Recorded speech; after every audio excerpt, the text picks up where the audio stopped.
Degree প্রথম বর্ষের পরীক্ষা তো চলেই এলো, তাই না?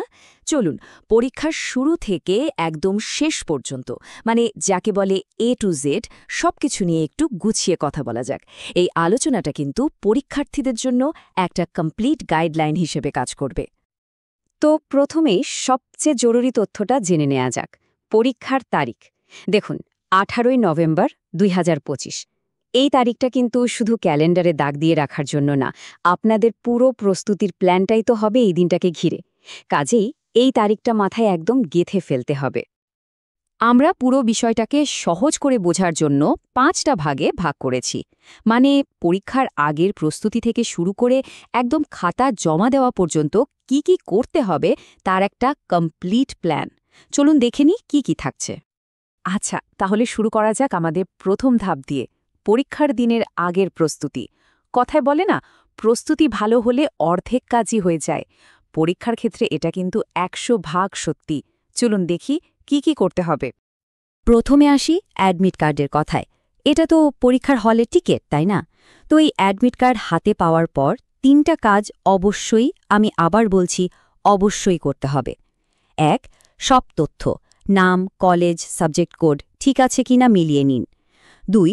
ছবির ওপর আর নির্দিষ্ট জায়গায় প্রিন্সিপালের সিল আছে কিনা সেটা দেখুন। আর 3. অ্যাডমিট কার্ড আর রেজিস্ট্রেশন কার্ড দুটোই রঙিন ফটোকপি করে রাখুন। এই ছোট্ট কাজগুলো না করলে পরীক্ষার দিন কিন্তু বড় সমস্যায় পড়তে হতে পারে। এখন কথা হচ্ছে, এই জরুরি কাগজগুলো কিভাবে সুরক্ষিত রাখবেন। দেখুন, কয়েকটা ছোট কিন্তু খুব গুরুত্বপূর্ণ টিপস। ভুলেও মূল অ্যাডমিট কার্ড বা রেজিস্ট্রেশন কার্ড ল্যামিনেটিং করতে যাবেন না। কাগজগুলো একদম সোজা করে রাখবেন, কোনো ভাঁজ যেন না পড়ে। আর হ্যাঁ, বৃষ্টিবাদলের দিন হলে অবশ্যই একটা ফাইলে ভরে নেবেন। আর সবচেয়ে দরকারি পরামর্শ হলো, ফটোকপিগুলো কিন্তু মূল কপির সাথে রাখবেন না, অন্য কোনো জায়গায় রাখুন, মানে একটা ব্যাকআপ প্ল্যান আর কি। এই বিষয়টা নিয়ে কিন্তু খুব সাবধান, একটা বড়সড় ওয়ার্নিং আছে। অনেক সময় দেখা যায় বিভিন্ন ফেসবুক গ্রুপ বা বন্ধুদের বানানো রুটিন দেখে অনেকে পরীক্ষা দিতে যায় এবং পরে বোঝে যে রুটিনটা ভুল ছিল। এতে কিন্তু পরীক্ষাটাই মিস হয়ে যেতে পারে। তাই মনে রাখবেন, রুটিন ফলো করতে হবে শুধুমাত্র জাতীয় বিশ্ববিদ্যালয়ের অফিসিয়াল ওয়েবসাইট থেকে যেটা দেওয়া হয়েছে সেটাই। আচ্ছা, এবার আসি পরীক্ষার আগের রাতের প্রস্তুতিতে। একটা টুল কিট বানিয়ে ফেলুন। কি কি থাকবে সেখানে? কয়েকটা ভালো কলম, পেন্সিল, রাবার, শার্পনার, স্কেল, এগুলো তো লাগবেই। সাথে অবশ্যই অ্যাডমিট কার্ড আর রেজিস্ট্রেশন কার্ড। একটা হার্ডবোর্ড নিতে ভুলবেন না। আর সময় দেখার জন্য একটা সাধারণ অ্যানালগ ঘড়ি। চাইলে সাথে একটা পানির বোতলও রাখতে পারেন। আগের রাতে সবকিছু গুছিয়ে রাখলে সকালবেলার কোনো টেনশন থাকবে না। তো আগের রাতের প্রস্তুতি তো শেষ, এবার পরীক্ষার সকালের পালা। এই সময়টা কিন্তু খুবই গুরুত্বপূর্ণ, কারণ কেন্দ্রে ঠিক সময়ে পৌঁছানো আর মাথা ঠান্ডা রাখার উপর অনেক কিছু নির্ভর করে। একটা সহজ টাইমলাইন মেনে চললে খুব সুবিধা হবে। পরীক্ষা শুরু হওয়ার অন্তত 1 ঘন্টা আগে কেন্দ্রে পৌঁছে যান, আর অন্তত 30 মিনিট আগে নিজের সিটে গিয়ে বসুন। পরীক্ষা তো শুরু হবে ঠিক দুপুর 1টায়। এই বাড়তি সময়টা হাতে থাকলে কোনো তাড়াহুড়ো হবে না, একদম রিল্যাক্সড থাকা যাবে। পরীক্ষা কেন্দ্রের কিছু সাধারণ আদবকেতা বা শিষ্টাচার নিয়ে কথা বলা যাক। কি কি করা উচিত আর কি কি একদমই করা উচিত না। প্রথমত, হাতে বাড়তি সময় নিয়ে বেরো হবেন, যাতে যানজটে টেনশন না থাকে। নিজের সিটটা ঠিকঠাক আছে কিনা একটু দেখে নেবেন। আর কি কি করা যাবে না, খুব কড়া পারফিউম ব্যবহার করবেন না, এটা অন্যদের জন্য অস্বস্তিকর হতে পারে। পরীক্ষার আগে বাইরের হাবিজাবি খাবার এড়িয়ে চলুন। আর হ্যাঁ, নিজের অজান্তেও যেন কোনো কাগজের টুকরো বা নোট পকেটে না থাকে, সেটা ভালো করে চেক করে নেবেন। বেশ, কেন্দ্রে পৌঁছানো তো হলো। এখন সবচেয়ে গুরুত্বপূর্ণ ধাপ, পরীক্ষার হলের ভেতরের কাজগুলো। প্রথম কয়েকটা মিনিট কিন্তু খুবই জরুরি, কারণ একটা ভালো শুরু মানে অর্ধেক কাজ হয়ে যাওয়া। খাতা পাওয়ার পর প্রথম কাজ হল ওএমআর শিটটা পূরণ করা।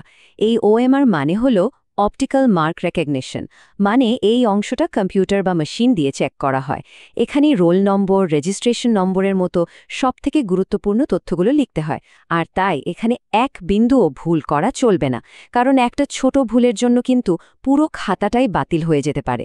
কাজেই সর্বোচ্চ সতর্কতা এখানেই দেখাতে হবে।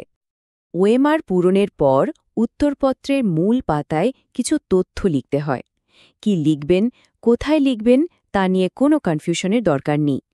পরীক্ষার নাম, সাল, বিষয়, পত্রকোড, বিষয়ের শিরোনাম এই সব কিছুই আপনার অ্যাডমিট কার্ডে দেওয়া আছে। শুধু অ্যাডমিট কার্ড দেখে দেখে সাবধানে তথ্যগুলো বসিয়ে দিলেই হবে। এরপর আসবে অ্যাটেন্ডেন্স শিট বা উপস্থিতি খাতা। এখানেও 3টা খুব জরুরি কাজ আছে। প্রথমে লিস্ট থেকে নিজের নামটা খুঁজে বের করুন। 2, আপনার উত্তরপত্রের যে সিরিয়াল নম্বরটা আছে সেটা নির্দিষ্ট জায়গায় লিখুন।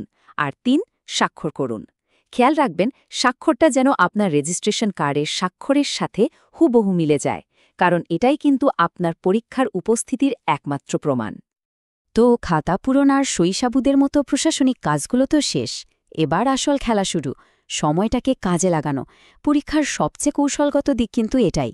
এই 210 মিনিটকে কে কিভাবে ব্যবহার করবে তার উপরেই ভালো খারাপ রেজাল্ট নির্ভর করে। মোট সময় 210 মিনিট। এই সময়ের মধ্যে কিন্তু 80 নম্বরের উত্তর লিখতে হবে। তাই প্রতিটি মিনিটই এখানে মূল্যবান। একটু এদিক ওদিক হলেই কিন্তু শেষে গিয়ে সময় নিয়ে টানাটানি পড়ে যাবে। তাহলে এই 210 মিনিটকে কিভাবে ভাগ করা যায়? একটা কার্যকর কৌশল হতে পারে এরকম। প্রথমে ক বিভাগটা ধরে ফেলুন। 10 নম্বরের জন্য 10 মিনিটই যথেষ্ট। এরপর সরাসরি চলে যান গ বিভাগে, কারণ এখানে সবচেয়ে বেশি নম্বর 50। এই বিভাগের জন্য বরাদ্দ রাখুন প্রায় 125 মিনিট, মানে প্রত্যেকটা বড় প্রশ্নের জন্য 25 মিনিট করে। সবশেষে খ বিভাগটা ধরুন, যেখানে আছে 20 নম্বর। এর জন্য 75 মিনিট বা প্রতি প্রশ্নে 15 মিনিট করে সময় দিতে পারেন। এই পদ্ধতিতে আগালে সবচেয়ে গুরুত্বপূর্ণ প্রশ্নগুলো মনোযোগ দিয়ে লেখার জন্য যথেষ্ট সময় পাওয়া যায়। উত্তর লেখার সময় কয়েকটা নিয়ম মাথায় রাখলে খাতাটা দেখতে সুন্দর হয় আর পরীক্ষকেরও সুবিধা হয়। যেমন, একটা বিভাগের সব উত্তর একসাথে শেষ করে তারপর অন্য বিভাগে যাবেন। হ্যাঁ, আপনি চাইলে বিভাগের ক্রম বদলাতে পারেন, যেমন আগে গ বিভাগ, তারপর খ বিভাগ। এটা করা যায়, কিন্তু যেটা একদমই করা যাবে না তা হল বিভিন্ন বিভাগের প্রশ্নের পেজ মিসিং করা। মানে একটা ক বিভাগের, তারপর একটা গ বিভাগের প্রশ্ন, এরকম জগাখিচুড়ি করলে কিন্তু নম্বর কমে যাওয়ার ভয় থাকে। পরীক্ষার প্রায় শেষ পর্যায়ে চলে এসেছি আমরা। শুধু ভালো করে লেখাই নয়, পরীক্ষাটা ঠিকঠাকভাবে শেষ করাও কিন্তু জরুরি। চলুন শেষ মুহূর্তের কিছু করণীয় আর মানসিকতার ব্যাপারে জেনে নিই। একাডেমিক অসদাচরণ বা পরীক্ষার হলে নিয়ম ভাঙা, এই ব্যাপারটা নিয়ে খুব পরিষ্কার ধারণা থাকা দরকার। যে কোনো ধরনের অসৎ উপায় অবলম্বন করা, যেমন নকল করা, কথা বলা, মোবাইল বা অন্য কোনো ইলেকট্রনিক ডিভাইস ব্যবহার করা, এই সবই এর আওতায় পড়ে। এর শাস্তি কিন্তু খুব মারাত্মক হতে পারে। পরীক্ষা বাতিল থেকে শুরু করে সাময়িক বহিষ্কার পর্যন্ত হতে পারে। কাজেই এই ঝুঁকি নেওয়ার কোনো মানেই হয় না। আর একটা খুব কমন ভুল যেটা অনেকেই করে ফেলে, খাতার মধ্যে ব্যক্তিগত আবেদন নিবেদন লেখা, যেমন স্যার প্লিজ পাশ করিয়ে দিন বা আমি খুব অসুস্থ ছিলাম। এই ধরনের লেখালেখি একদমই করবেন না। এটা কিন্তু উপকারের বদলে অপকারই বেশি করে। এমনকি এর জন্য পরীক্ষক খাতা বাতিলও করে দিতে পারেন। মনে রাখবেন, উত্তরপত্র শুধু উত্তর লেখার জন্য। শেষ ঘণ্টা বাজার পর হল থেকে বের হওয়ার আগে এক মুহূর্ত দাঁড়ান। তাড়াহুড়ো করার আগে ছোট্ট একটা চেকলিস্ট মিলিয়ে নিন। অতিরিক্ত খাতা চাকিয়ে ঠিকমতো বেঁধেছেন? অ্যাডমিট কার্ডটা নিয়েছেন? রেজিস্ট্রেশন কার্ডটার সাথে আছে? নিজের কলম, ঘড়ি, মানিব্যাগ সবকিছু ঠিকঠাক মতো ব্যাগে ঢুকেছে তো? এই কয়েক সেকেন্ডের চেক আপনাকে বড় কোনো হয়রানি থেকে বাঁচিয়ে দিতে পারে। আর পরীক্ষার হল থেকে বের হওয়ার পর ওই দিনের পরীক্ষা নিয়ে বেশি ভাবাভাবির দরকার নেই। পরীক্ষাটা যেমনই হোক না কেন, ওটা এখন অতীত। শান্ত থাকুন আর সমস্ত মনোযোগ পরের পরীক্ষার প্রস্তুতির দিকে দিন। এটাই কিন্তু সামনে এগিয়ে যাওয়ার সবচেয়ে ভালো উপায়। এই পুরো গাইডলাইনটা ফলো করলে সাফল্যের পথটা কিন্তু অনেকটাই সহজ হয়ে যাবে, কারণ দিন শেষে প্রস্তুতি হলো আসল কথা। তো এখন প্রশ্ন একটাই, আপনারা কি প্রস্তুত?